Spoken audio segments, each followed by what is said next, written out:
guys, so it is Monday. It's currently almost 3:30. If you hear barking outside, it's Oscar.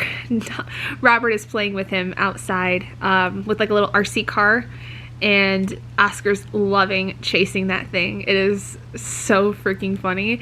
But today I am going to be starting my N.K. Jemisin read a little later in the month than I think I had originally wanted to, but it's fine.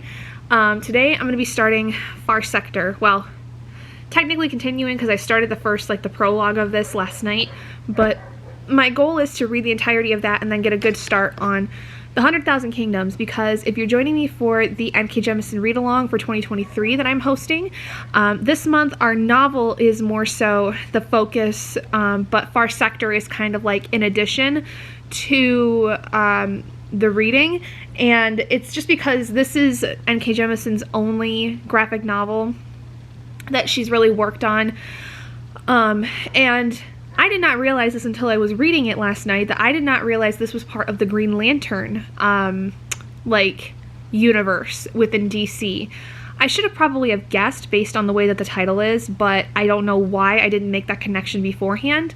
But then also there's like a little introduction that's written up by Gerard Way, who is very well known for the Umbrella Academy comic book series, and also having a huge handle on the, what is it called, Young Animal part of DC Comics. It's like an imprint, I think. And he also is the lead singer of My Chemical Romance, and so a lot of people are really attuned to that. But I guess he and N.K. Jemisin really worked well together within making this, and it's following this lantern named Sojourner Mullen. I can never remember how to say the last part correctly, but basically from what I gathered in the prologue is that she is tasked with figuring out what has happened to a a certain type of alien that was murdered, and it's the first murder that's happened in 500 years.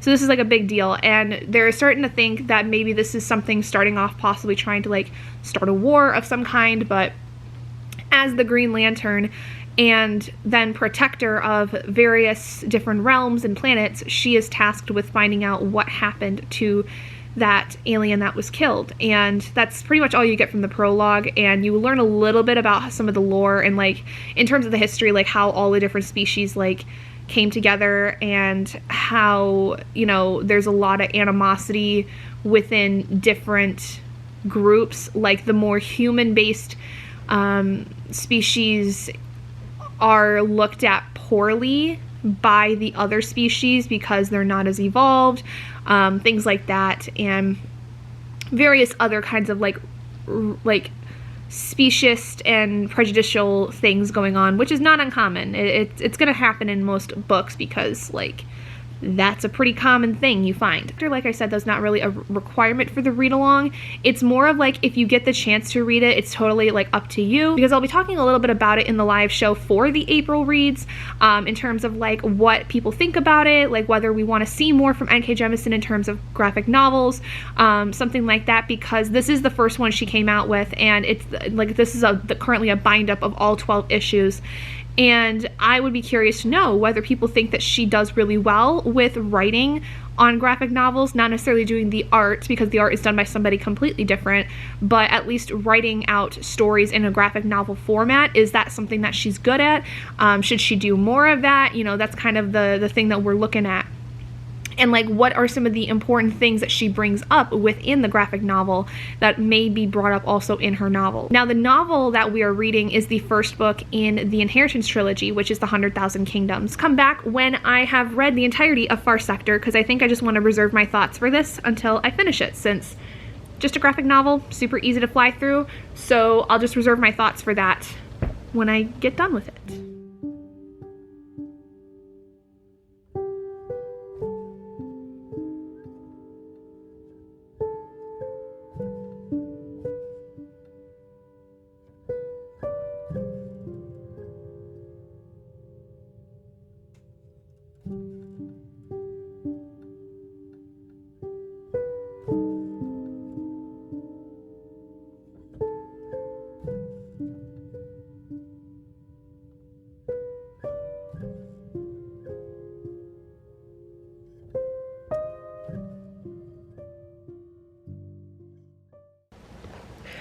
Okay, so I have about 10 minutes left in this sprint on Brandy's channel, but I just finished Far Sector. Took me a lot longer than I was thinking it was going to. I took some breaks here and there. This was amazing. Like, I love this so much. It felt so different than what I feel like I had expected it was going to. I'm flabbergasted. I really am.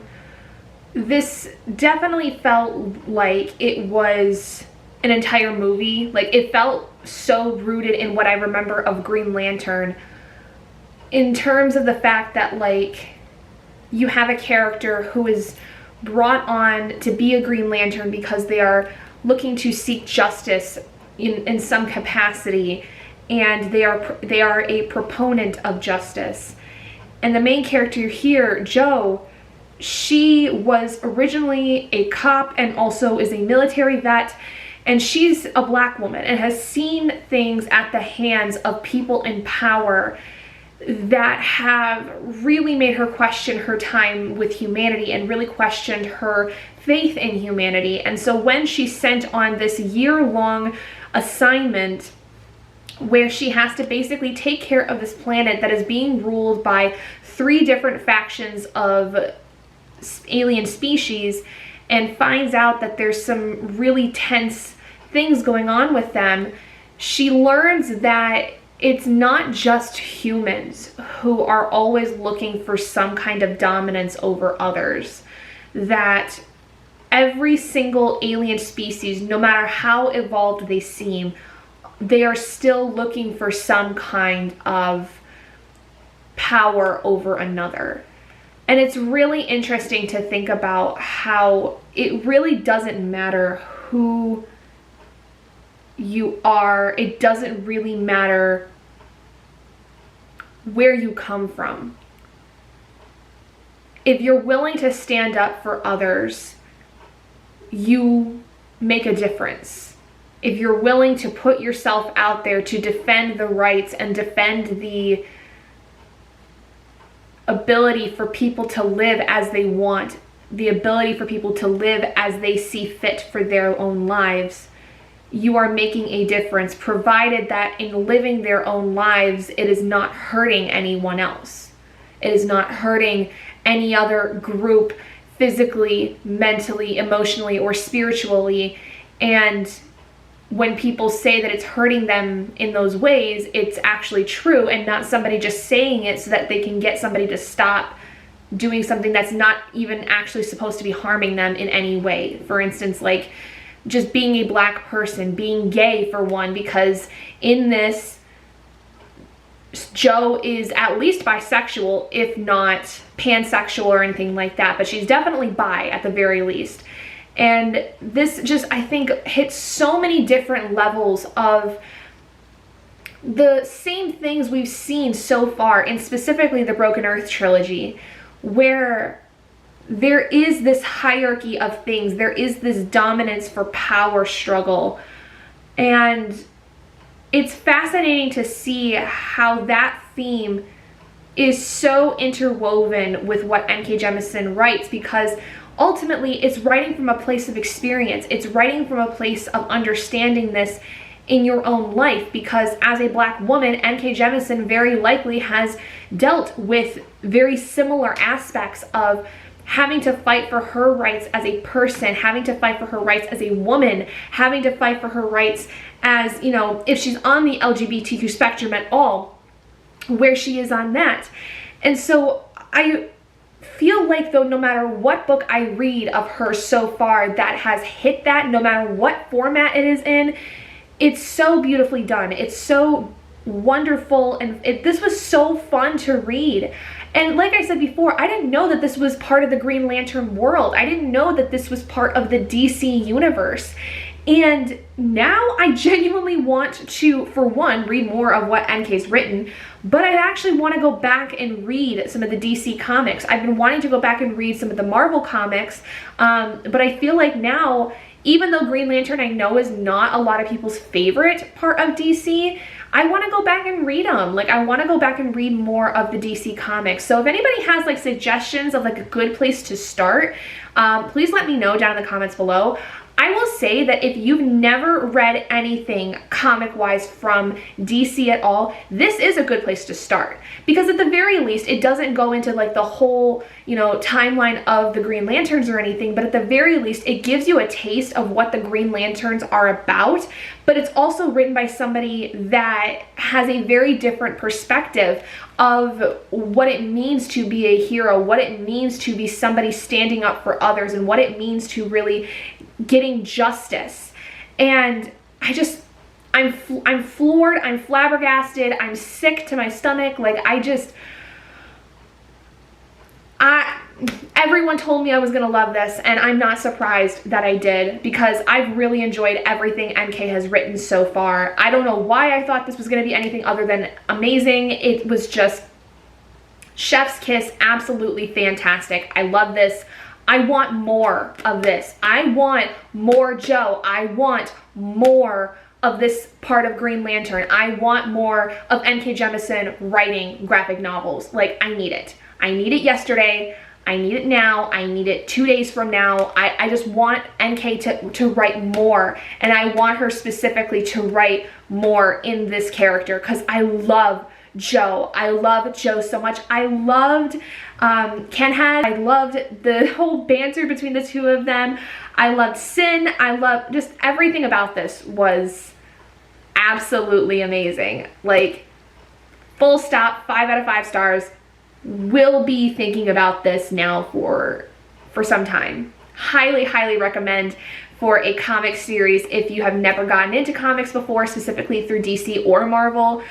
This bind-up is actually all 12 issues, so if you want to read it all together and don't have to worry about, you know, breaking it up, definitely go find Far Sector. It is absolutely amazing, and I'm so excited to talk with everybody about this now that reads it at the live show, because I think that those of us that are going to be reading it are going to have a really fun discussion, just I think really fawning over Joe in general. I have a feeling that Joe's gonna be that character everyone is just gonna be falling over their feet for, because she's amazing. I love her so much, and Ken has needs to be protected at all costs. Like, that's just it. She needs to be protected, put away in a little box, or stuck away in a little hard drive, and never be let out and hurt. She needs to stay there. That's it. So next I have to go grab my other book because it's over on my shelf, but I'm going to be starting the 100,000 Kingdoms while I'm on sprints, because I'm probably going to be on here now for still a couple of hours, and this sprint is finishing up. I'm going to be working through the audiobook while keeping track in the physical book like I normally do when I have audiobooks.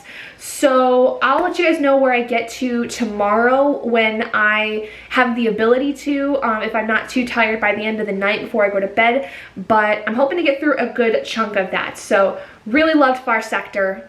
Absolutely amazing. Please go check it out if you have not already. Like, it is so good, and I definitely think for those that are looking to get into DC comics, especially like Justice League and, you know, specifically to the Green Lantern, I think it's kind of like the same idea starting with like Captain Marvel in a sense, where like you can start with really any character and, you know, get to know them, and then you can read others. I feel like this is kind of that same idea when it comes to DC, as opposed to, you know, obviously because Marvel is a whole different area. But anyway, I'm gonna go, and I will see you guys when I get done with more of 100,000 Kingdoms. So please excuse the fact that you're gonna hear my dishwasher going.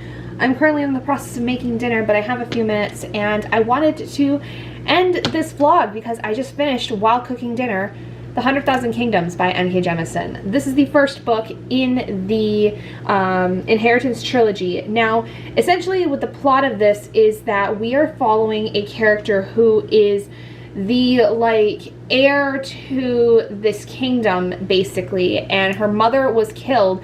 And essentially at the very beginning, there's this big thing that happens where she has to go away into hiding, and she ends up meeting up with this little kid named Sia, and you basically learn that this character is like the reincarnation of sorts of a very old goddess, and essentially what's going on is that the gods are getting back in the middle of things. There's a big war that's going on, and all of the reincarnations are becoming involved with it.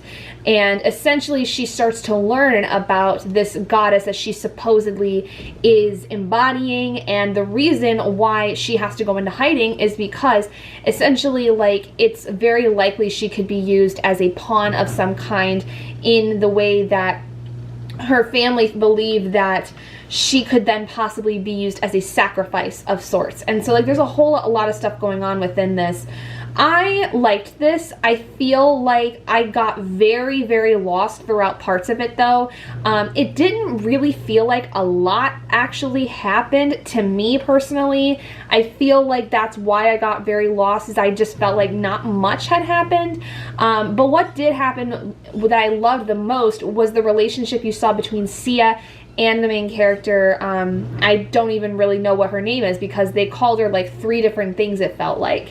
But Sia is a child character, but he's actually the embodiment of like another godly being. And so he's very wise beyond his age, which I would put him somewhere between the ages of like 9 and 11. And Sia bonds very quickly with our main character, because apparently she is the embodiment of like his mother in some capacity. And so like you see them not really so much as mother-son, but more like sister-brother kind of relationship, and it's really sweet, and it's really, really like beautiful.